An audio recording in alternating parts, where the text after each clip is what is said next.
Hello everybody, it's me Q and I'm saying hello to you.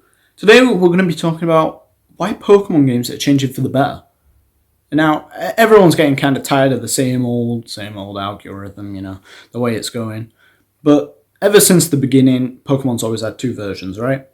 And all that was different between them was literally the name and the Pokemon you could get in it. And it was very specific Pokemon too, like Plusle and Minun. I actually don't think those are version exclusives, but correct me if I'm wrong. I think the version exclusives in the Gen 3 games are Lunatone and Solrock. But anyway, the only other thing would be the box art legendary, right?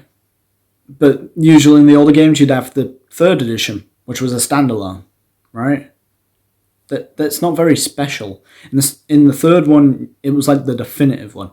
It'd be the 2 games pushed to the max, like Emerald and Platinum. Everyone hated Diamond and Pearl, but loved Platinum.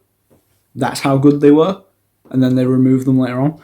But we're not talking about that today. We're talking about how they're making the versions different between the games. Like, they're basically making them separate games. Although it is slow, but you will notice it as we go through the video. Anyway, so in Pokemon Legends Arceus, it was a game that you could just buy, and you could 100% straight off the bat. You didn't need online, you didn't need an extra game, you didn't need nothing else. You could just load up some guides on YouTube and know everything. You have like the Limp Cables, that are just an item that evolves trade evolutions. We'd love them in the main games. Don't know why we haven't got them yet. It's a bit annoying, but it's what it is. There's also the no version exclusives, which is new for a Pokemon game, but that's only because it's a single Pokemon game. There's very few of those, right?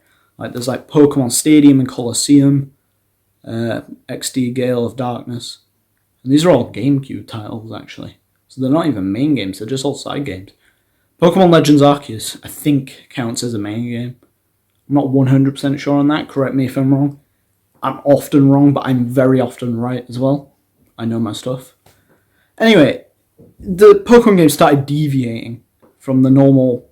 They're basically the same game pattern in Ultra Sun and Moon. I know that's weird because Ultra Sun and Moon are basically the same thing as Sun and Moon. Just teensy-weensy bit changed. But anyway, the Ultra Warp Ride, you'd have a completely different ride. This is like the first instance of it. Technically not though. In Pokemon Black and White, you had the entire city change depending on the version. Black City, White City. Wait, no, it's White Forest, right? Yeah. But that was just a visual change, but I argue it's bigger than the Ultra Warp Ride stuff. That's also a small change, but I'm droning on. In Sword and Shield, they evolved this concept in Isle of Armor with the version and exclusive gym leaders that be a rival for it. So Clara and Avery. Clara's in Sword, Avery's in Shield. This is, again, very minor, but they do have different voice lines. I think they have the same teams, though.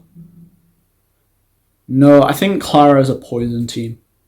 I might be wrong. I think it's because I'm remembering that Ace be the same, because it's Poison Psychic in it. Yeah, Galarian Slowbro. I feel like Avery should have Galarian Slowking, and Clara should have had Galarian Slowbro. It just seems weird that they added 2. I mean, it makes sense, because technically Galarian Slowking is in Crown Tundra. I keep on droning on. This isn't what the video is about, I swear. In Scarlet and Violet, they evolved it even more, the deviating concept, with the different mount. The certain characters have different colour schemes, and the academy is different. I think it's Uva and something else academy. I don't know which one's which, because I rarely ever play Scarlet and Violet anymore.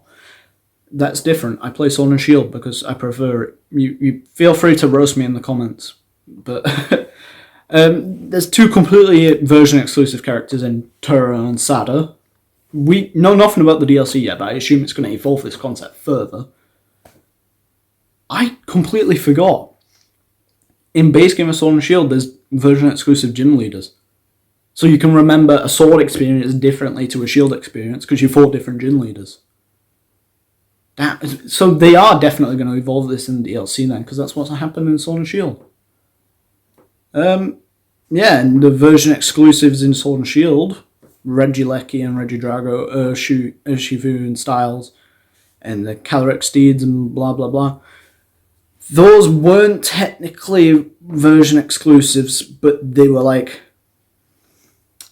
they're like exclusive, if you get what I mean. It's very hard to understand because I don't understand it, and I'm the one explaining it, but I don't know what I wrote here. It's like if they made starters version exclusive.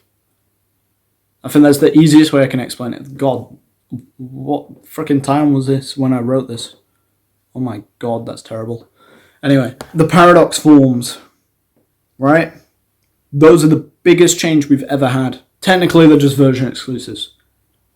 But they are version exclusives that fit with the theme of the game, right? Like regular version exclusive, Lunatone and Solrock, right? Ruby and Sapphire? No. They don't really work with that. They're just regular Pokemon, basically.